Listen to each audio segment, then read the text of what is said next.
here to help me generate 1.21 gigawatts of power. Marty McFly himself.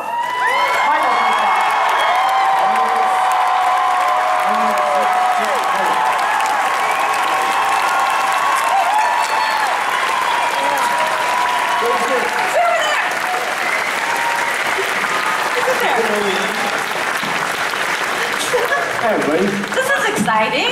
It's cool. Well, we have made it back to 2015 as the past. We finally got there. The future is now 2016. Talking about Back to the Future still. After all these years, how excited are you guys that the passion and the energy for a franchise like Back to the Future still resonates even 30 years after the movie came out? It's crazy, huh? Yeah, it's amazing. I mean, it's like back in 1985, kids saw them, grew up and had families, the families saw, I mean, it's a cycle that just keeps going on endlessly. It's amazing. I think what's surprising about it is that young kids buy into it like their parents did. It's like a perennial. It's like Wizard of Oz or something. When I was a kid, I used to play Wizard of Oz every year, once a year on TV, and I used to watch it. You know, and it's like that. It's just a perennial. My mother-in-law watches it with her daughter, her daughter's daughter, and her daughter. So 4 generations of Deutsch girls watch Back to the Future, which is like so cool, and they all get off and have a great time. So what could be better? Now, was this something you guys felt was going to have that staying power, even just making the first film? Did you feel like, hopefully we can do the second and third one if they make enough money with the first one, and eventually you'd be doing Silicon Valley Comic Con on stage with all of these people super excited to talk to you about it? Never thought of it. We didn't even have deals for sequels, right? No, there were no sequel deals. They didn't think that there would be another movie. I guess that's a fortunate thing for Oprah and I have a bit of a run at least. And it's still running. I had no clue. I was like semi-conscious the whole time. I was doing Family Ties in the daytime, Back to the Future at night. So I was just going where they told me to go, and I'd have an array of surprise and excited faces that I'd make.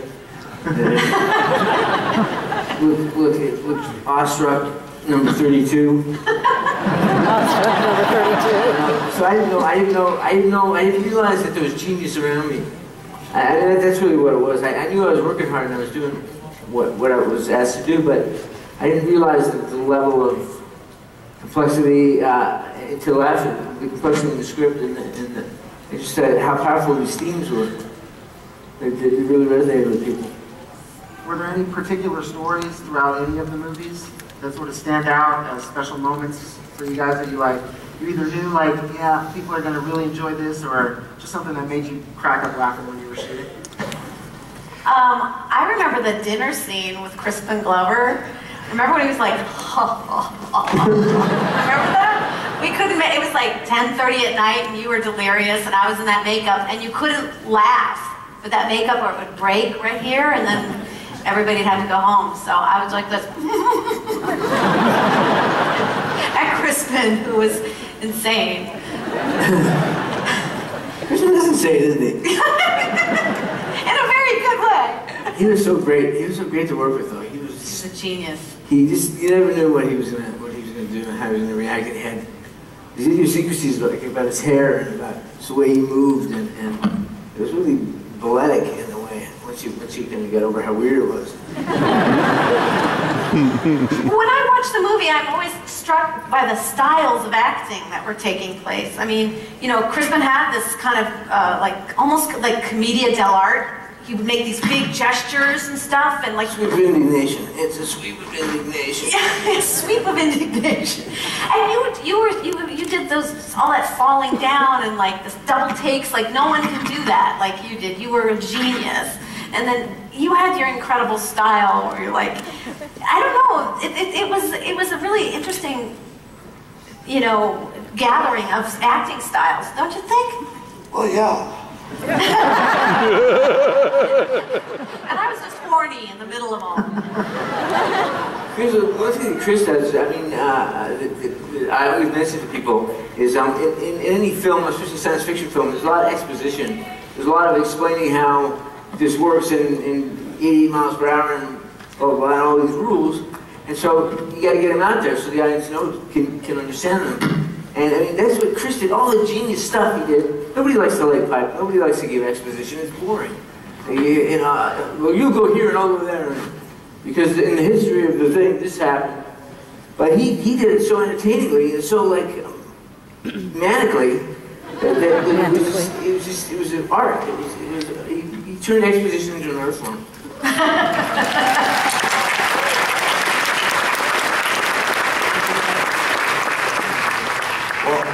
Bob Gale, you know, I mean, his writing just fit. It just worked. It was so easy, you know, to get into it.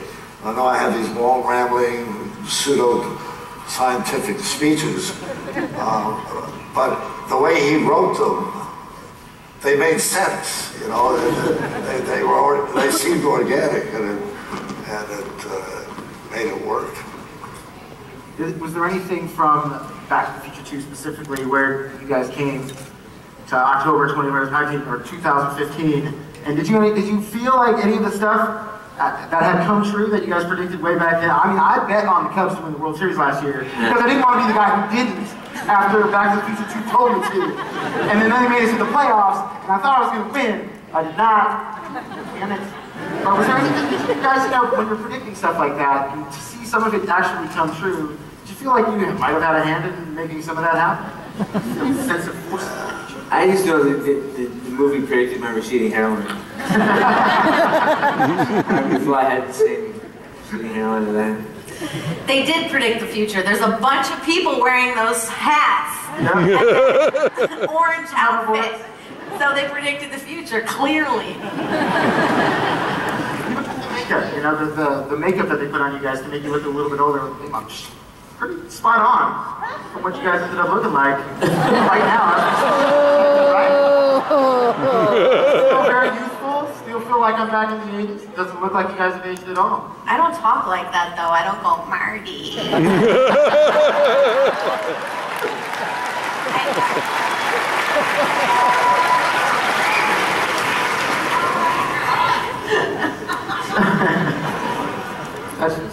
I mean, she just did it. So.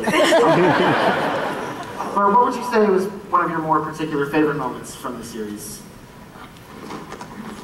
I mean, the whole deal was pretty extraordinary. My favorite moment? I can't, people ask me that, and I have to dig for it, because there were a lot of great moments, but there wasn't any moment that just, you know, Was there a great Scott moment? Great Scott! I have little moments that just small things, like in the scope of the whole film, all these big things happening. But scenes I remember with these two was like with Chris. The whole thing with the car on the table. Please excuse the crudeness of this model. It was so brilliant. I just felt like I mean, I didn't have to act like Marty McFly. I mean, I just was wrapped with what he was doing. And he was mesmerizing. So good. And when we did the scene where I wake up in your bedroom, that was when I knew I was on a weird movie. And that was about 2 weeks in, or 3 weeks in, we did that. And the movie was strange for me because we'd do a scene and we'd just do my coverage because there was another actor who played in the role before I was hired. And so there'd be a lot of the scenes in the movie that are not me. But that was the first scene that really that we really got to do something in. And again, I was so I think blown away by how good you were and how earnest you were and how funny you were. Aww.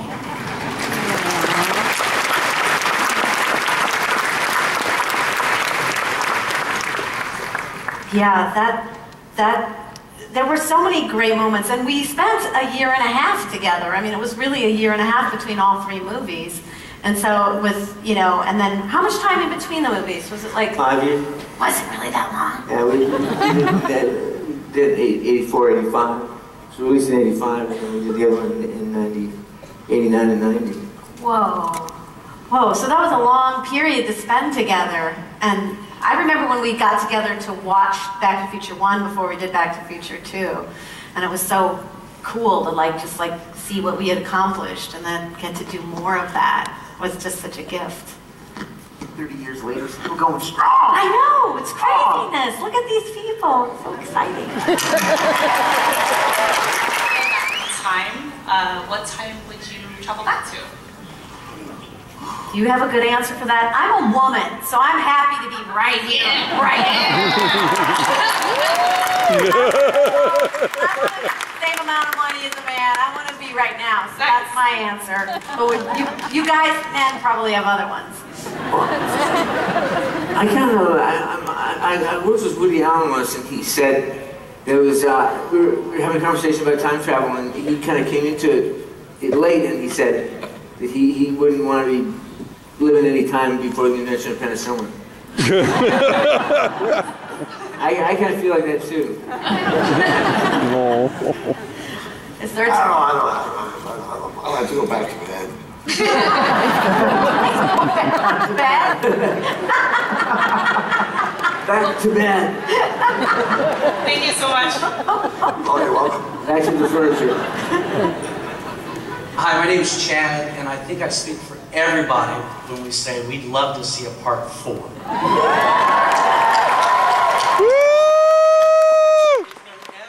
ever a chance of a part 4, or has there ever been a conversation behind closed doors of a part 4? Not that I know of. I know they're doing a musical in England. Right. Which I will have nothing to do with. Chris is the only one who could be in it, I Chris think. should be in it, yeah. Yeah, I don't think so. I don't think, no, they haven't talked about it. I mean, I wouldn't be surprised if they do another Back to the Future. I don't know if they're kind of looking for us. But, you know, my son, he lives in Brooklyn, he's a hipster.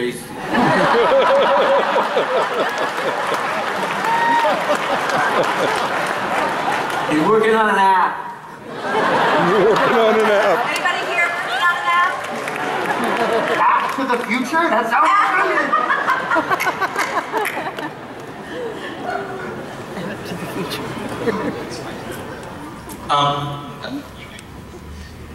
I was just wondering if any of you have seen the show Rick and Morty, and if so, what did you think?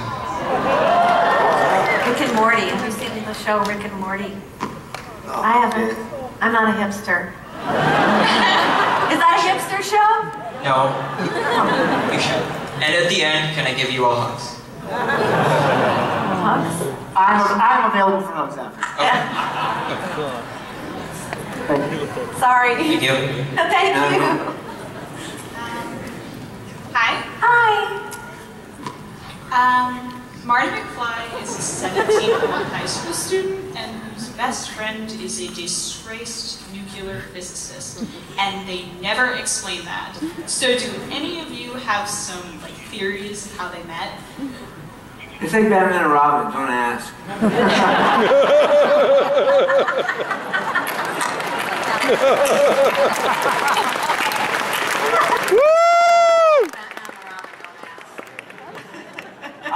I've never heard anybody refer to Doc as a disgraced.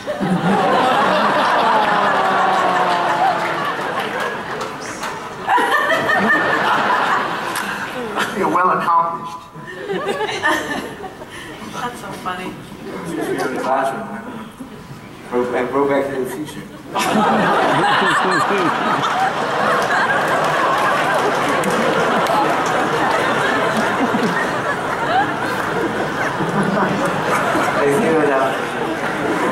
We're just friends.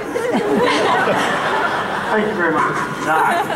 Hi guys, I'm awestruck right now. You guys are amazing, and I'm just a big fan. So, Back to the Future as a series got to play in a lot of different times, periods of time, and was really fun in all these different eras. Did you guys have one, period that you had the most fun being a part of, playing around in that, specific time? I loved Back to the Future 3. It's always when people ask me. It was a West Who doesn't like a Western? Horseback riding, a steam engine, and Doc had a romance.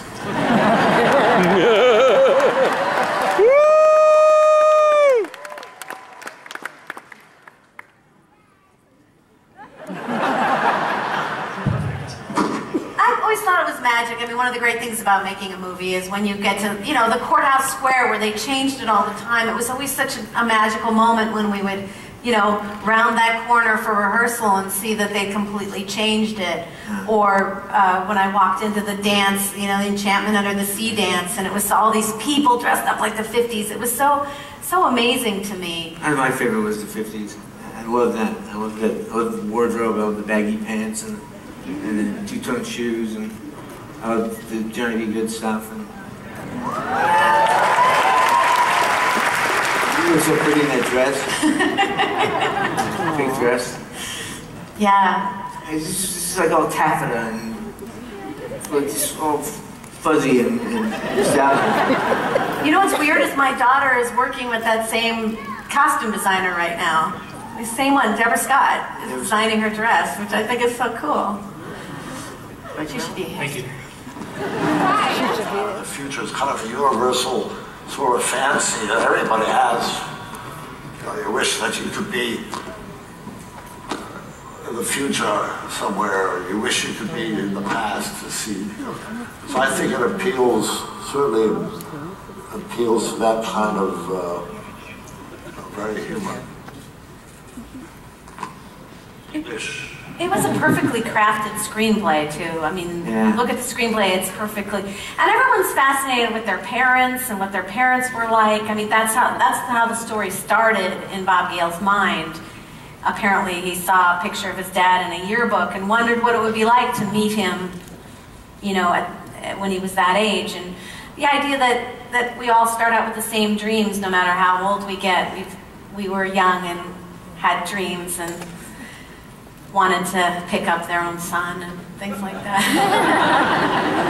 I think also the thing about the movie as a movie, as an entity unto itself, it was purely emotive. They weren't looking to do a franchise. They weren't looking to do any big. They just wanted to make this movie. They wanted to make it like any other movie or in the style of something else or something that reminded you of another series of franchise movies. They just wanted to make this movie. And it was so pure, their intention and their effort, that they created something really special and kind of took on a life of its own. Thank you. I was doing a TV show, and people go, come up to me and say, "You're on that TV show, right?" I said, "Yeah." And they said, "Oh, that's cool."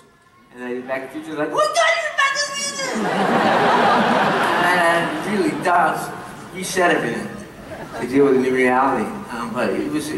I'm so proud of the part I played in that film, but I'm really aware of how many other people did amazing work to support, not to support, but to blanket my contribution in a lot of talent and a lot of effort. And so it was an amazing experience. And also, which film do you prefer, Back to the Future 2 or Back to the Future 3? Well, I like 2 a lot. I like 3 too, but everybody likes Once Upon a Time and everybody likes to live happily ever after, but they get sticky on the middle part. And that's what Back to the Future 2 is. It's the middle part. It's not meant to be digested alone. You take it with all 3, so I think it's kind of misunderstood. But I agree with Chris. I mean, seeing him in Back to the Future 3, he was amazing. He was so great. Thank you so much, guys. Love you. I remember having to audition for both the young and the middle-aged Lorraine, and really understanding both those characters, and you know, and they were such polar opposites, and the idea of playing someone with so much hope and someone with no hope was just amazing to me. And I just remember, you know, thinking this is the greatest script and this is the greatest part. And so I still feel incredibly lucky to be mostly known for being in a great part. It could have been a terrible part that I'm known for, but this was great. Well, for me, I I always tell this story, but I was doing a movie in Pasadena, a werewolf movie. I was taking my trailer, and I was sucking my lunch through a straw because I had all this goop on my face and yak hair. And then I heard that there was a location scouts on the block looking for locations for a new Steven Spielberg production. And I heard Crispin Glover was in it, and I knew Crispin, so I was pissed about that. I'm like sucking soup through a straw and getting stuck in my yak hair. Thinking, who talked me into doing a werewolf movie? I should be doing that Spielberg thing. And little did I know that they'd already, at that point, they'd already approached Gary Goldberg, the producer of Family Ties, asked him if I could do it. And he said he could let me go. So they had decided I couldn't do it. And all this was happening, I had no idea. And then around Christmas, Gary called me into his office and gave me this envelope. He said, this is a script that Bob Zemeckis is doing, Steven Spielberg is producing, and they want you to read it. And he told me the story of how he not let me go before, but he was willing to let me do both things at the same time if I wanted to do it. And he said, so take the script home and read it, and let me know what you want to do. And I took the script, I put it on his desk, and said, it's the best script I ever read in my life. and within a week, I was in a parking lot in Puente Hills with flames running through my legs.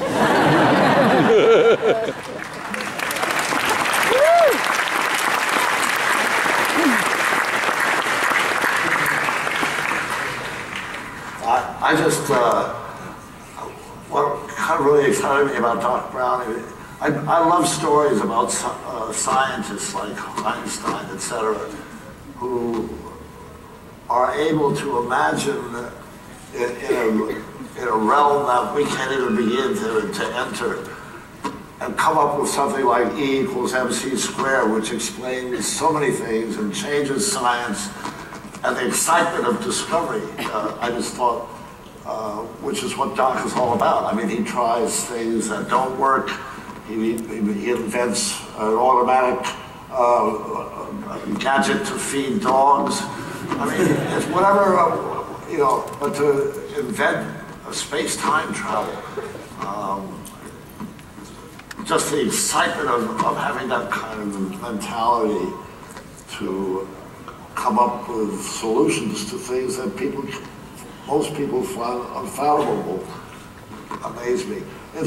Talking about somebody was asking about impact, so many times, including today, people who come up will say what an impact the Back to the Future trilogy had, and that they became physicists, or they became doctors, or they this or that, or something that this film has changed people's lives. And they'll come up and say, this movie changed my life. And I just think that's what an incredible thing to be a part of that, and in a positive way, not, in some kind of... I think that was a lot of guitar players. Yeah.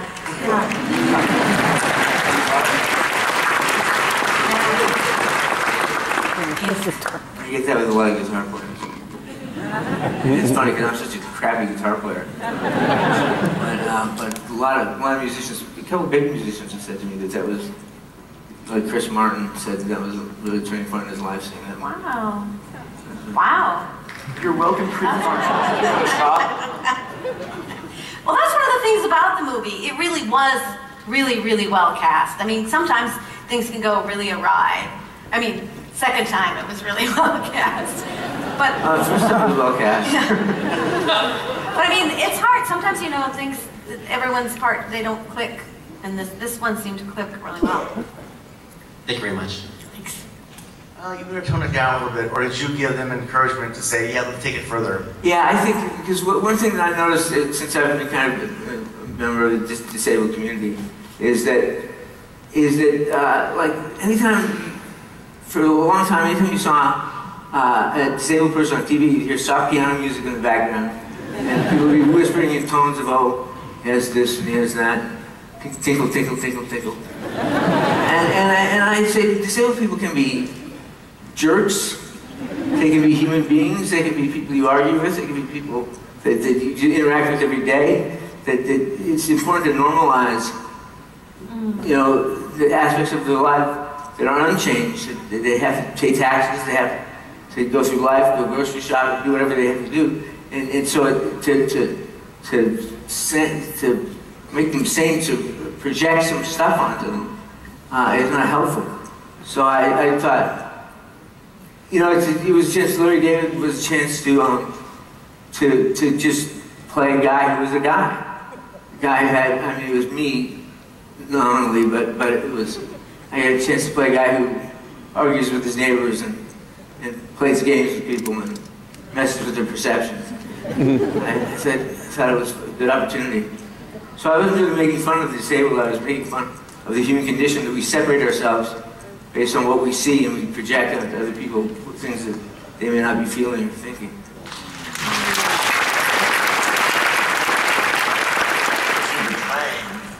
And I'm galloping along. I actually did that, and which was pretty thrilling. Galloping along. Train, right? Huh? I think that canyon wall on the train, we were galloping along there.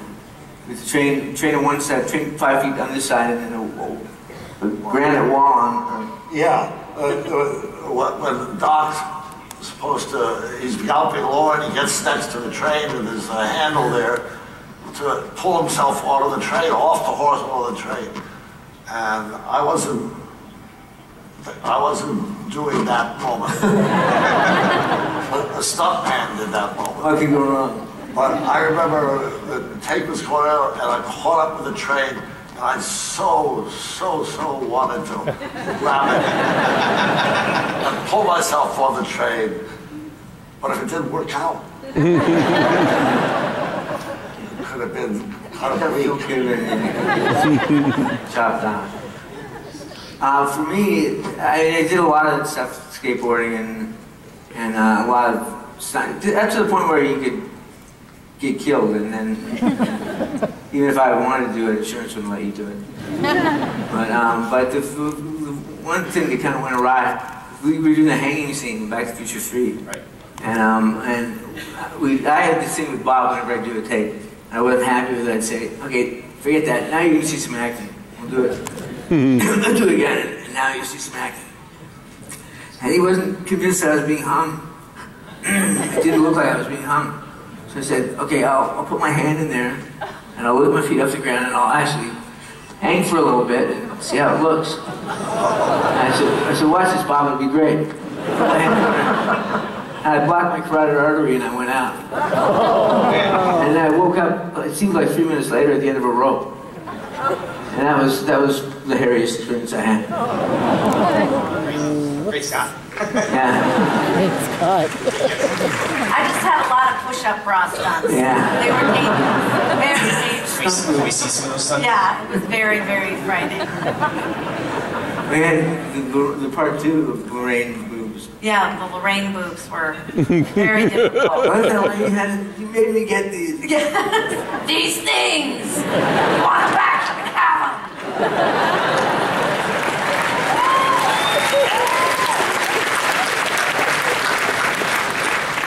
Oh boy, Wonder has a question. Yes. I have 4 questions for Christopher Lloyd. If Raul Julia had lived, hadn't died playing in that horrible Street Fighter movie, would there have been the proper third Addams Family movie? I don't know that for sure, but it certainly made it. I don't know what to say to that. It's a Addams Family reunion. I don't know whether they were going to do another sequel to that or not. But I'm sure if Raul was around, he would have done it. Cool. Did you know there's going to be the real time machine invented by Ronald Mallet? I mean, no. Is there a real time machine? Yeah, it's going to be invented very soon. It's going to be invented. That's how far ahead the future goes. Time machine's already invented, but we don't know about it. That? Or do we? Robin knows.